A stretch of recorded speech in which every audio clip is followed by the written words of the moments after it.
Good evening. Welcome to Expat Insights. I'm your host, Raju Mandhian. Tonight on Expat Insights, on the event of April Fool's Day and a holiday coming up, we are going to talk about humor, fun, comedy. We are going to talk about laughter and leadership, how they're related, and how people benefit from laughter and leadership.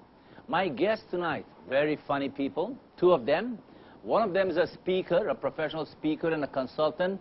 His name is Toots dela Torre, and he speaks and trains for a living. Another gentleman, Mike Unson, also speaker and a funny man, plays at a place called Grillery in Green Hills every once a month. So my guests tonight here are to talk about laughter and leadership. Welcome to Expat Insights, gentlemen. Hey, nice to be here, Raju, my friend. All right, so these are funny people, and they know what laughter and leadership is all about. So tell us about it. Yeah. No, not Pete. Tell us about it. Yeah. Yeah, Mike. Laughter Mike. and leadership. I don't normally use them in the same sentence because I'm not much of a leader, but I do have some people who follow me. But Right. I've helped out a few comics along the way, and I don't like to call it mentoring. Like when I help out a new guy, normally I just let them open for my shows or we hang out, and then eventually when they get better, I let them do their own thing. Because So that is not leadership then? well, I guess in a way, like it's like putting somebody under your wing, but my wings aren't big enough. So when they get big enough or when they're like confident enough, I tell them, hey, do your own thing because you can't be tagging along with me forever. Right. So I don't know if that is leadership. What do you think, Tito? Well, you could combine both leadership and laughter. Yeah. People who are charismatic leaders, you know, they have a good sense of humor. Raju. Brother somebody. Brothers. Huh? I don't know. There are many brothers out there who are charismatic. I don't know. Yeah, If it's funny. well, Barack Obama. Is a Barack very good- Obama. Okay. He's a That very brother. good He's a leader. brother too. Yeah, we're distantly related. Listen, really. Yeah. That serial killer Ted Bundy was very charismatic. Who was that? It was a famous serial killer in the 70s, I believe, and he was so charismatic, even the judge told him, I'm really sad you turned into a life of crime because you would have been great in the legitimate world. Something like that. Right. Ted who? Ted Bundy. Ted Bundy. Bundy. So he was quite charismatic as a bad guy. Yeah, he was a charismatic bad guy. In fact, that's how he lured his victims, through humor. He would like, I think he would lure girls into going out with him, and then, I don't know what method of Okay, I think we've jumped into the topic, and I'm kind of still around the neighborhood into the subject matter. But let me go the standard way. Tell me about yourself. This is not good for me. Tell me about yourself a bit, sir. Well, Sir Mike, yeah. Mike, Toots. No, Mike and you both. Tell me a bit Oh, well, about yourself. okay. Well, Mike first. Okay. Well, Okay, first you of all, first. just a disclaimer. I'm 10 pounds lighter. I look fat in this. I've been a professional stand-up comedian for the past 9 years. In fact, I celebrated my anniversary last Feb. Okay. And then I do what you'd refer to as point-of-view stand-up comedy. Okay. So oftentimes when people find out I'm a stand-up, they ask, so are you the type who insults people and stuff like that? And I'm like, no, that's a different kind of stand-up. That's called insult theater, and I don't do that. Insult because theater. I'd like to get along with people, and when you insult them, Yeah, you might have them waiting for you at the parking lot or something. Then you might become unprofessional. Yes, unprofessional as well. So I do point-of-view stand-up, meaning I pick a topic. Clean. Yeah, clean, of course. I pick a topic, play around with it, go through some process to make it funny. Like I talk about really mundane stuff, anywhere from taking cab rides to taking the MRT to eating ice cream, and brushing your teeth, washing your face, fixing your car, stuff, borrowing money from your folks, and we will ask you how you do it. okay, You will tell us how you do it. No, you let the secret out. a bit. Yeah. Okay. One question is, since you started 9 years ago professionally, were you paid at your first gig? Yeah, I got paid a glass of iced tea Oh, that was pretty good in those days, 9 years ago. I But think that was good money. I was on the phone. I'm like, really? I get a free drink this time? Or yeah, I All got right. it made. Tito Toots, tell us about yourself. Well, I use humor a lot when I give talks Yeah. because I'm able to let the audience, lighten up a little bit. Yeah. And then, when their jaws start dropping, Right. you would be able to punch into them the message that you'd like to give. Well, are you like professional? Do you get paid for it? Do you get drinks or a bottle of wine? Mike or is or a doing massage for being funny? yeah, massage, just the hand. Yeah. But, yes. How do you deliver punchlines, Raju? I don't know. I'll tell you. What is a punchline anyway? There are 3 P's when you're delivering a punchline. What is a punchline anyway? I don't know. What's a punchline? I'll tell you. Okay, okay. Well, the first P is called the preparation. That's the setup. Okay. The second P is just as important as the third P. The third P is the punchline, but the second P is the pause. Bob Hope says it's all about timing. So thus, it has to be lethal. Lethal. Well, yeah, and Dangerous. The If it timing works. has to be good, I mean. it has to be yeah, good. it's Yes. all about, you can like have a really good joke and mess it up Yeah. with the timing. Like, let's say, For example, how can you mess up a good joke with a bad timing? you're doing a joke and something explodes, and you deliver your punchline at the point of or sometimes the waiter drops something, and that's when so you it's deliver your drowned punchline. in- And all of a sudden they would like, oh, what happened? And you're like, darn, I. Oh, right, right. Or perhaps you Or perhaps already you explained the punchline explained it before too the much. preparation. Uh-huh. Yeah, that's, I don't know where I read it from. I read it from somewhere. If you're like having to explain your joke, Ah, then it's you're dead. ineffective. Yeah, right. So, Yeah. So you play at the Grillery once a Yeah, month, among and others, so that yeah. people know where you Yes, play. yes. Is there any other place do you play corporates? yeah, and I you do a lot stuff? of these private stuff. Yeah, Like, but yeah. this month I'll be at Resorts World. Yeah. On the 26th with Right. Phil-American comedian Rex Navarrete. Right, So right, if right. you're a fan of Rex and Yeah. a fan of mine, show up. Fan of Mike more than Rex, because you're here, you know. If you're a fan of Rex, please come on time so you get to watch me. All right. Tito Toots, what do you do to keep yourself busy besides being funny Well, professionally? You'll be surprised, Raju. I'm Yeah. together with my batchmate in the Atena Dinaga. We have this wind turbine project.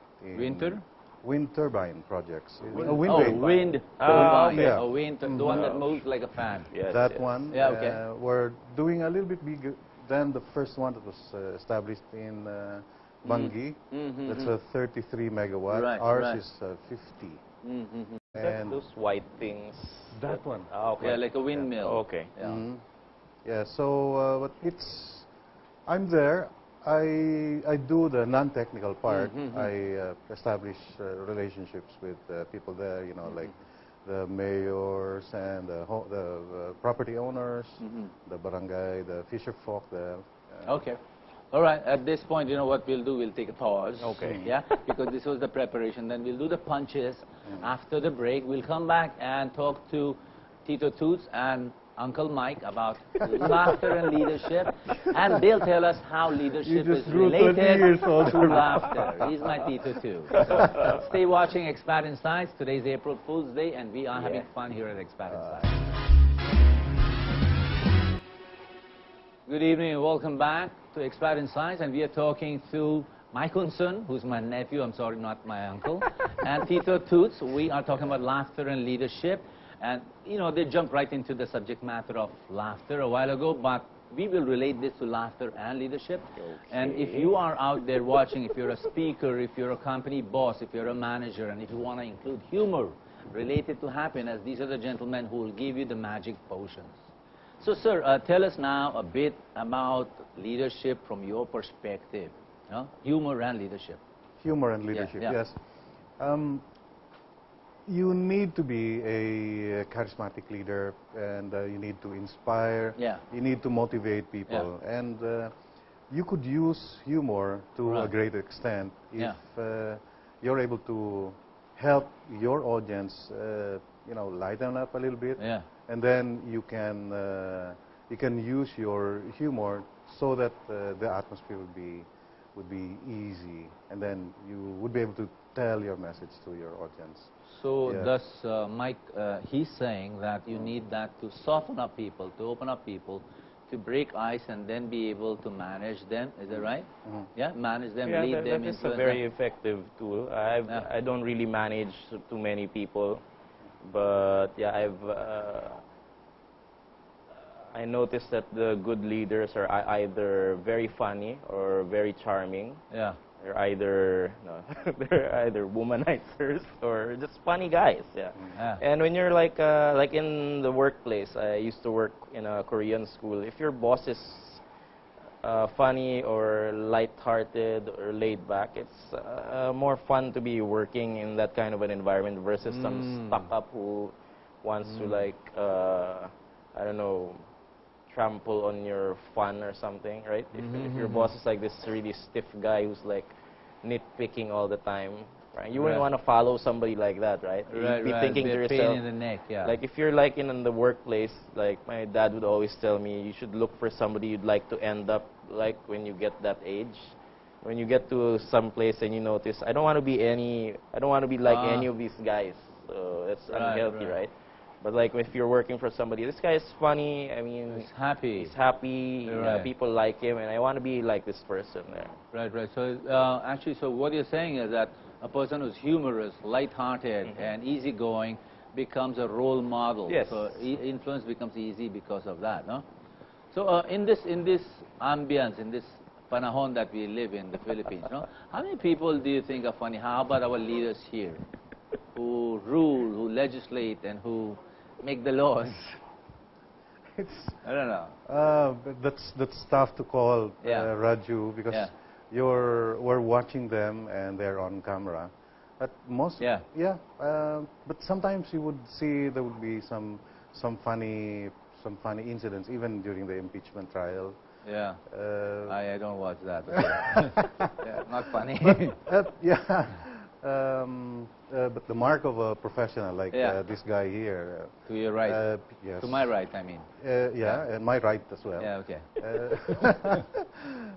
They're able to deliver punchlines in an Like audience. from the hip. You think our big boss, our current leader of this country, you think he has a sense of humor? I think so, because Yeah? he apparently plays a lot of video games, and what else does he do? Is he light-hearted? Is he a role I think model? so. Yeah? He seems to be a kid at heart, because Yeah. prior to the presidency, you'd hear things like Yeah. he likes cars, he likes video Right, games, right. he likes guns. Sounds Yeah. like Right. sounds like somebody you'd like to hang out with, I guess.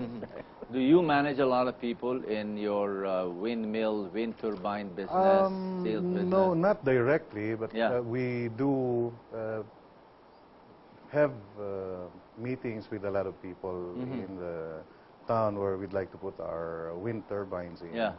You know, the mayor and the Sangguniang, the Yeah. barangays there are Yeah.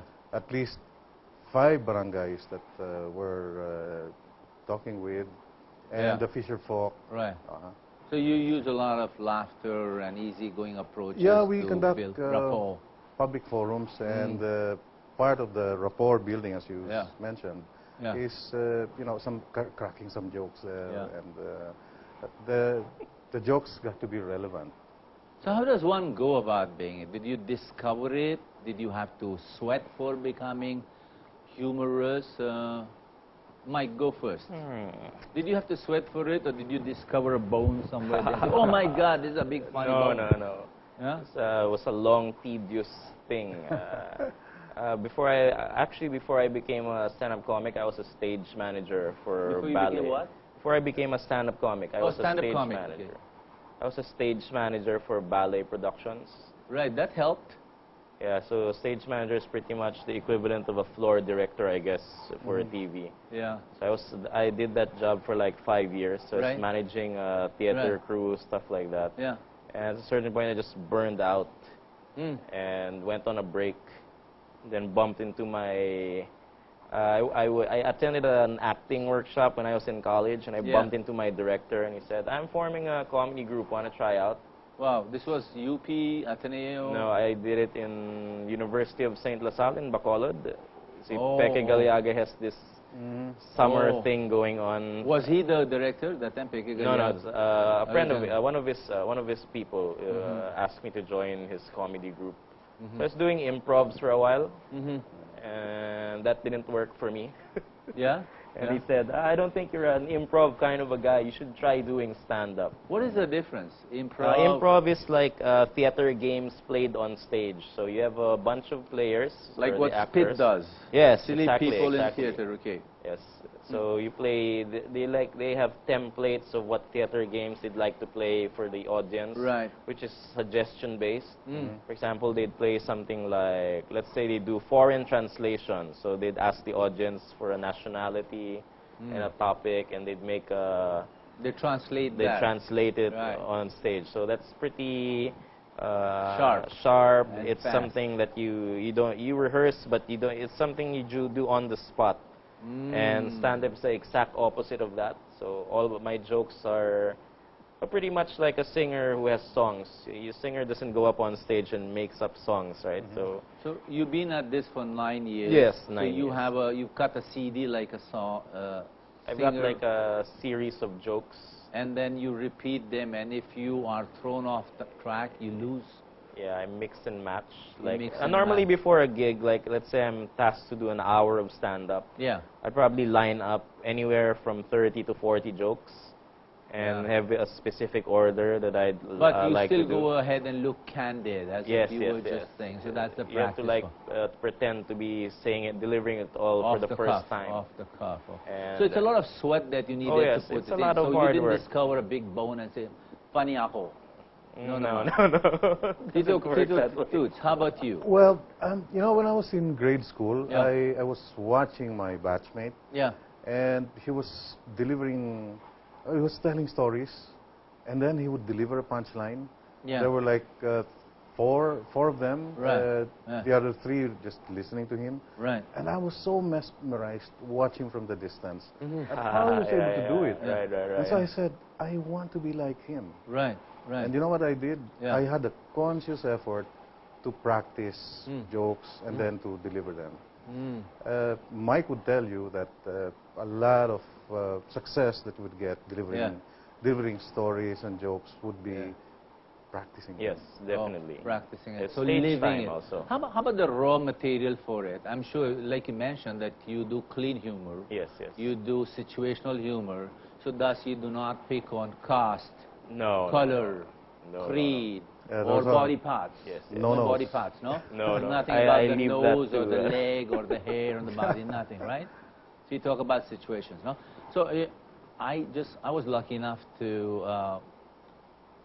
see a show of Rex Navarrete, and he claimed that whenever he walks around and people recognize him, or he introduces himself as, I'm a stand-up comedian, people go, sample. Yeah? So you think you could give me a sample, or you need to practice for the sample? Well, If I go sample, yeah? No, it's- Sample ng humor. it's like this. Raju. Yes, sir. If your father is poor, If my father is poor, but that's your fate. that's my fate. Okay. If your father-in-law is poor, Yeah. that's your fault. If my father-in-law is poor, that's my fault. Okay, you, Sir Mike. What, you want me to do a joke or something? I don't know. Just show me a sample. You know. Yeah, like well, let me just a flyer. give you a sample of what I'm working on. Like, for example, I like watching Discovery Channel a lot. Like, you learn many things, like what plants to eat in case you're lost in the woods or something. No. Or if you're in the brink of death and... I don't know what plants to eat if I'm lost.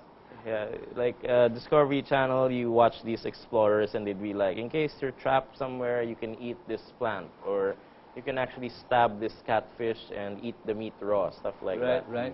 So these are like legitimate discoveries. I'm sure it was through trial and error. Yeah. Now I'm wondering, my biggest mystery is who was the genius who discovered coffee alamid? I mean, Coffee Alamid is the Yeah. one that comes from I mean, cats. yes, That one. digested by cats and released somehow. And what situation was he in? Why did he do it? Like, I can Right, understand right. eating a plant out of hunger, Right. but to have coffee from that, Right. what circumstance? What was that? Was he with his friends and it'd be like, hey, we're in the middle of nowhere, we need coffee. Do something, leader. No. Okay, that makes sense. So that's how you put it together. Yes, so you yes, look yes. for strange Yes.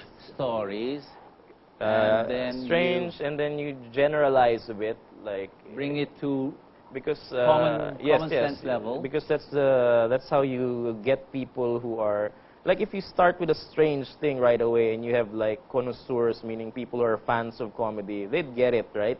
Yeah. But new people, they'd be like, huh, why is he talking about cat food. or Yeah. whatever, right? Yeah. I believe that when you're doing comedy on stage, or even when you're doing your humorous speeches, it's like being on a date for the first time.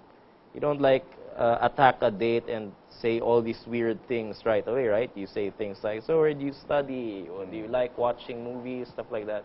You don't go all of a sudden, hey, you know what? I have a book about serial killers. You don't do that to your date, right? You're like, hey, I collect knives. And I can do some knife throwing. And she'd be like, okay, maybe I should set you up with my friend. She's a cop. Or, I don't know, right? So it's like, speaking for the first time, leading, it's always a date. It's a date wherein you want to be asked, you want this person to go out with you again. This is so good. This is a good. Let me rephrase it. Okay, let me rephrase. Unless you want to do it for me. Unless you want to give another perspective. So what he's saying is that if you want to become funny, Yes. go slowly. Yes, exactly. Step by step, Step by step. cautiously, Exactly. carefully. Don't jump off the cliff Yes. to be funny. So if you're out there, you're a leader, you're a manager, and you want to build rapport, don't try drastic stuff. Yes. Don't You know? like overexert yourself or Yeah. try too hard. Yeah. Like you have some people who are like you. Sometimes you meet people for the first time and they're like throwing jokes at you all of a sudden. Right. and That's bustos. that's weird. Yeah, it's really bad. It's nasty. I mean, Yeah. you haven't asked for my name. Correct. Now So you're like, what you're saying is you've not built a relationship. Yes, There's yes, no exactly. rapport Yeah. yet, and you are jumping the gun. So you are entering Right, very right. cold. In fact, sometimes if time permits, I'd actually go to the venue. Well, normally I'm at the venue for my gigs like an hour before. But if I'm Right. there earlier, I'd actually take the time to talk to people who are already there. Right. Introduce myself. I'd be like, hey, I'm performing later. Don't go yet, okay? And normally they'd appreciate this. And when it's your turn on stage, it'd be like, oh, that's the guy who spoke to us earlier. Yeah, Right. it's So important. go ahead, sir. It's important to establish rapport with. So how would you relate that? How would you convert that into a business situation at a cocktail party or a business meeting? How would you apply the same technology? Let's call it a technology or a philosophy, if you will. How would you do it, Tito Toots? Yeah, I'll go with what Mike mentioned. Yeah. It's important to know who you're talking with and to establish, because behind the success of being a stand-up comedian or being a businessman or being a leader is a relationship that works. Yes. It's Fantastic. important to establish that. Right. Yeah, and you would look forward to being with people who you have a relationship with. Wow. Well, this That's is very insightful. important. This is- Yes. So let me again give it a perspective. You're saying that, so that's if I want to be a leader and I have a person who will follow me or a group of people who will follow me, before I even start influencing them, kahit minor, Yes. I first get to know them, let them get to know me. Yes, yes. And then I progress step by step. So I turn the ship around very, very slowly. Yes. I influence them very, very slowly. Whether it's for laughter Right. or for a higher purpose. Yes. It actually Yes. could also work for evil purposes. Like the con men do this, right? They make friends with you. They establish a relationship, get you off your guard, and then that's when they strike, right? I don't know that. Yeah, like if you watch famous con men or these characters who are into crime. That's how they start. For example, these pyramiding scams. Yeah. They'd always establish a relationship with somebody, make friends. Now you're talking money and networking. Yes. So the same way with legitimate purposes. It's always about relationships. It's about opening yourself to strangers. Right. And But how do you do that? That's a long process for those network marketeers, or even in your business, you go in 1 hour early. How do you do this in a setting like this, where I just met you, you walked in, and we are on a spotlight, or we are in a meeting? How do you fast track that? What is the method? There are levels of communication. Yes, there are levels of relationships, Raju. And you would know by the way the other party is reacting with you. For example, the first level would be the hi, hello level. And then you want to go a little bit higher, you say something more than a hello. You say, how are you? So that's the second level. You're saying more than just hello. And then the third level would be you talk about things already. Okay. So it's really good conversation. Yeah. Fourth level. Things you like to talk about there. Yeah. The fourth level would be you talk about your feelings already. The fifth level, which is the highest level, would be you talk about things that you're very vulnerable about. It's you. That level. Up on the Maslow's hierarchy of needs scale. So you go up value, beliefs. Later, don't go there yet. I'll show you, Raju. For example, somebody would say, I feel so bad today. I need a friend. And then the person you're talking with would say, hello. You're on the fourth level. The person you're talking with is on the first level. Oh, so, you see, there's got to be, you would have a reaction from the person you're talking with. So that you know that you're able to relate with the person on the different levels that there is. Well, when you mean level, you don't really mean height. You mean depths. Yes. You mean depths of emotions, depths of feelings, depths of values. So you go deeper slowly. So if you go deep too quickly, the person might, or the audience might, in your case, turn you out. Oh, fantastic. Again, we go to the date, what do you call it? Analogy. The date analogy, wherein you don't freak them out first, or like our elders would always tell us not to joke around with people you're not familiar with, because I'm sure it's happened before. You joke around with someone, it turns out he's picon, and suddenly he just punches you right away. That could be terrible. So you don't want that to happen. So, but that's the way with the relationships. You take risks. You take risks. Even for like Mike here is a professional stand-up comedian. But people go to an event. They go to a place and they know that there's got to be some punchlines there. But some people still get offended. Some, there are some comedy bars there that thrives on put-down jokes, I like the genre that Mike is doing. It's the lift-up jokes. Right. So people with families can come to your events. Yeah, you can even. I've done events for family reunions where they have kids, where they have their grandparents. I've done a funeral, and you can't do that if you're like doing these nasty things, right? Oh, so. But in all your experiences, 9 years with you, and maybe a little less for you or more for you, Tito Toots. No, I don't know, more or less. Well, not in the same way that Mike is doing it, but I would say I started when I joined the Toastmasters Club. So tell me, what has been your funniest experience, the most humor-satisfying, humor-fulfilling experience? Go ahead, share a story. Well, I have one. It was in a meeting, and the guy was to come on, told the master of ceremonies that he needs 10 minutes. He needs 10 minutes, okay. So the master of ceremonies was in a bind. What can you say in 10 minutes? You're not prepared. So he looks at the audience. Somebody says, Toots, let Toots sing. So they started clapping. So I went up, and then they thought I was going to sing. And then I started, delivering punchlines one after the other. And before I knew it, the 10 minutes was up.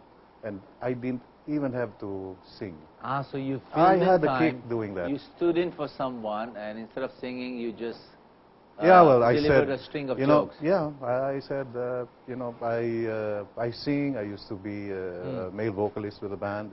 I'm a baritone. My tone varies.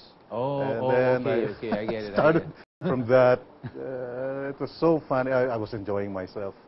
Mike, what has been your peak moment? Well, in, I've had a lot of weird moments in my 9 years. Like, I would have people come up to me and they'd be like, they'd ask for advice sometimes. I'd be like, oh, okay, I do jokes. But hey, if you want my thoughts, right?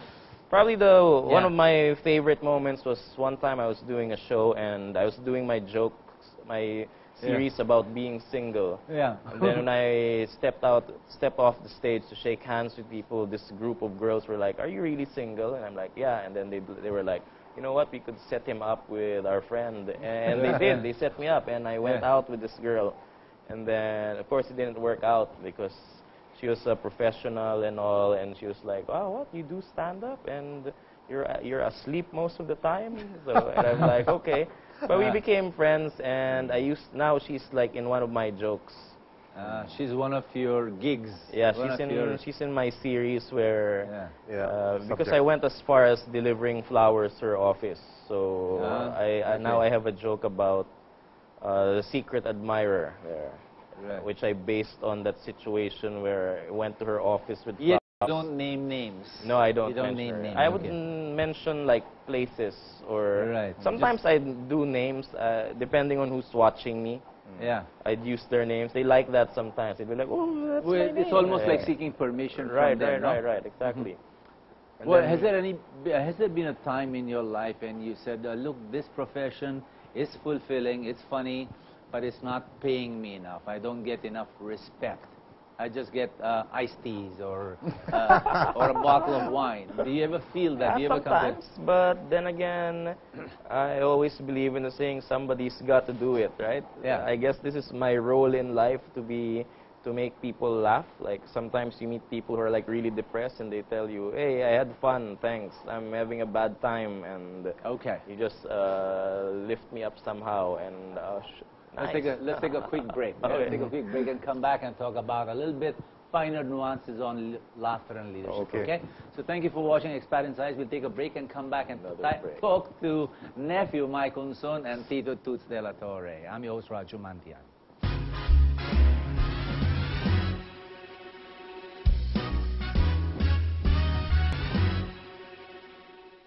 Good evening. Welcome back to Expat Insights. Tonight on April Fool's Day, we are talking about laughter and leadership. And my guests here are Mike Unson, stand-up comedian, professional stand-up comedian, and professional speaker and humorist, Mr. Toots dela Torre. So they just told us a bit about humor and leadership, the relationship. And we'll ask them about, let's talk about differences in culture of humor. Tito Toots, no? Asian versus Western. What are the essential differences? Can we take Asian humor, like the humor of Dolphy? You think it'll sell in Europe and America? And what is the difference? Well, that's like slapstick humor, right? Yeah, that's slightly different. It's the one where you deliver punchlines would work globally. Okay. Like I've had an occasion to talk with several nationalities. I used to be in export, Raju, and there was this furniture export event in Singapore. And there were some Malaysians there, some Japanese, and Singaporeans, and from Asia mostly. And I said, you know, I speak all languages except Greek. And somebody in the table said, so desu ne. Anata no namae wa nan desu ka? Wala. He said, I'm sorry, that's Greek to me. Okay. Try another one. You, sir, do you think there's any difference between Asian leadership and Western leadership? Well, for one thing, when it comes to cultural differences, like I find it that us as Filipinos, as Asians, we're a bit of In Tagalog, we're a picon bunch sometimes. Picon? Picon, meaning Buns? we're a picon bunch. Bunch. Okay, bunch. I was thinking pandesal. Okay. like there are certain jokes you can't do for Filipinos, Absolutely, which the Westerners don't mind. Like Yeah. if you watch shows like Saturday Night Live, they're making fun of their leaders and they're calling them by, like, you'd have an impersonator show up and they'd call him President Bill Clinton, yeah. or Right, Barack Obama, and they don't care. In fact, these guys are probably watching, laughing At the same time. But Yeah. in the Philippines, it's slightly different. Like when you do our impersonators would have to like change the name a bit because they're afraid they might offend somebody and things like that. Sometimes I go into shows where the organizers would say things like, "Oh, can you not do? We have some sponsors from the fast food industry. Can you not do your fast food joke? Can you not insult them? Or don't insult them?" I'm like, I'm not insulting them. No, but because they might find it insulting and stuff like that. So they're a bit, we as Asians are a bit more cautious, a little more Yes, conservative. We don't like mother jokes here. You know? Your mama jokes don't go well, no? It's a fact that, I don't know, I've watched Barack Obama, Bill Clinton in what's known as the White House Press Club Conference. Okay. And I've seen the presidents do stand up themselves. That's classic. No? That won't happen in the Philippines, right? Yeah, like I just saw Barack Obama in, I'm not sure if it was on Leno or Letterman, but you see the president was on a comedy. He was a guest. Yeah, he was a guest. Yeah. And he was like, he was just like any other guest. Like the host was treating him. He wasn't like, "Oh, Mr. President." No, they were like talking. Like and it was cool, yeah. Right, But I don't think you'll find that here. How about Europe? That's America. America thrives on fun. I noticed that. Europe is more of a dry wit, like. Yeah. Like if you watch James Bond, the Gadget Man, he has very dry humor, right? Right. For example, he'd tell Bond, "Grow up," or... In your experience ever, have you ever offended an individual or a community by mistake and you said, "Whoa, I'm sorry, it was a slip of a tongue," or "I went overboard"? Did you ever have to come to that stage and say that, "Sorry, that was really off"? Well, yeah, like in my case, I have a joke about the 3 o'clock prayer. I don't know if you've ever encountered that on television. Happy to serve you. Yes. Happy to serve. Yeah. So I have a joke about that where I mimic the voice of the narrator. So I'm not making fun of the prayer. I'm making fun of the whole ad. Right. And there's this guy later on who, shook hands with me and said, "Oh, but you know what? I kind of felt offended because you were making fun of the prayer and stuff like that." And I had to explain to him, I'm sorry if that's if you were offended by it, but let me just explain myself. I wasn't making fun of the prayer. I was making fun of the whole ad because it's a funny ad. Because the narrator is this. Ad you're talking about. Is this guy with a sleepy voice? He's saying, it's like he's leading the 3 o'clock prayer, and he has this sleepy voice. 3 o'clock in the afternoon is the hour when our Lord Jesus. So it's that.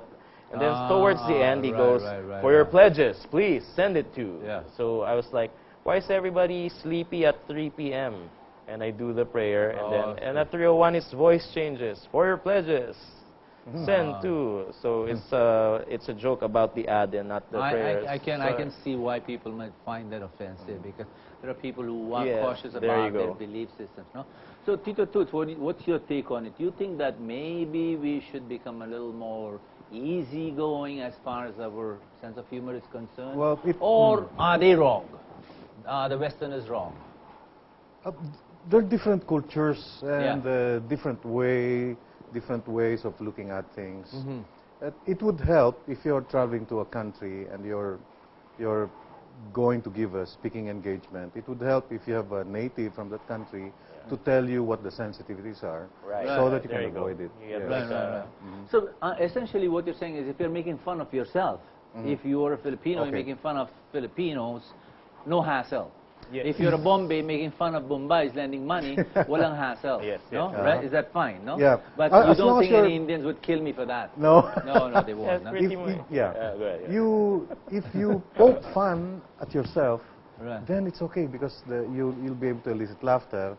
at your expense, but Right. not at somebody else's Well, anyway, expense. people are laughing at you most of the time anyway. Yes, exactly. Yeah? So now let's bring this home to us, to Filipinos. No, we are regarded as one of the happiest countries, not the happiest, Yeah, which is That's true. Iceland, by the way. No, Iceland is the happiest? considered the happiest country Really? in the Okay. world. It's really cold, but yet it's the happiest. Why do you think? What are our traits that make us the happiest, even though we are conservative, as where humor comes, where laughter comes? The Filipinos, we have a way of looking at things and make, have fun still about the difficult situations. Right. I was there when EDSA was happening, and we all had, a lot of funny stories about events, about people. Yeah. There's this former president who, when he was campaigning, Mr. him. Mr. Him, okay, yeah, that guy. a lot of jokes about him. So, Right. and we were all having a Yeah. crack the, at the it. macho and, you know, guy, yeah. Yeah. We have the Filipinos have a way of looking at things and not really being fatalist about it, but Not we're affected by... not affected by the difficult circumstances. In fact, I feel that's our strength. Okay. Uh-huh. Gentlemen, we are about to wrap up the show. We've got 5 minutes to go. And I've got only a couple of questions from you. Number one question is, what do you want to do with this talent, this profession of yours? Where do you want to take it? Do you see yourself being as an industrialist of humor someday? I mean, he's a big taipan of humor. Can you become that someday? Maybe that's for Mike. No, I'm just a small fish in the pond. I always believe that I'm doing this job because I love doing it, but it's not a permanent thing, and eventually I will be replaced by a younger, better me. So you'll be doing Lolos and Lolas one day. Maybe Lolo circuit. I'll graduate to other things eventually. Okay, so And you want to... it's like I don't know, not passing the torch, but really letting somebody get his turn, I guess. Right, so you just do your act and go on. You Yes, play your there part you and go. How about you, Sir Tito? Well, Raju, I'm able to use humor a lot to be able to establish rapport with the people I work with. But it's the most important ingredient in relating with people is sincerity. You use humor to be able to establish rapport, to make the other person feel comfortable, maybe even like you. Right, But the most important ingredient there is sincerity. Or authenticity, to bring out the best in another person. Thank you very much. A high five for that. All right, we've got 3 minutes to go, and if you have any event coming up, if you have a place where people can come and learn from you about how to be lightheaded and funny, no? So this is your moment. You can talk to that camera and talk about your event and your phone numbers, websites, if any. I want to thank you for being here no problem. and giving me a belly laugh. So April Fool's Day, but there you go. Our pleasure. I could go You first. your mic first. Mic first? Okay. Yeah, Beauty well, before Beast. I have a show on April 14th. That's a Saturday. It's going to be at the Grillery Yeah? on Green Granada Street. Barangay Valencia is what they call it, QC. 9 It's p.m.? right before Gilmore. It's 9 p.m. Yeah. It's free. You don't need to pay to get in. And I have another thing going on the 26th of April. Yeah. That's with Rex Navarrete for Rex Navarrete's The Top biggest Picks. funny Filipino Yes, man, huh? it's Rex going to be at Navarrete. Resorts World at the Newport Performing Arts Theater. Okay. There you go. Tito Toots, you want to plug any event? Yes, Raju, I'm a Toastmaster. You are, okay. I'm an area governor this year. Fantastic. And I have, there's a district affair that's happening at the Asian Institute of Management. This is on April 19 at 1 to 5. The topic is called the Executive Summit. It's an executive summit. Yes, and their speakers will be talking about Right. speaking and leadership. Fantastic. So April 19 for you and April 26 for you. Yes. And both of these gentlemen, ladies and gentlemen, can be found on the Facebook on Facebook, on the Expat Insights page, and you can connect with Mike Unson and Toots de la Torre and find out more about their events. Unless you have phone numbers or websites to plug. If not, that's fine. Salamat. Thank you very much for being on this show, and it was fun, and God bless you. And Anytime. keep laughing. You know, it's better than crying. Yeah. Yeah. So good night and mabuhay, and I hope you have a happy week and a weekend. Bye-bye.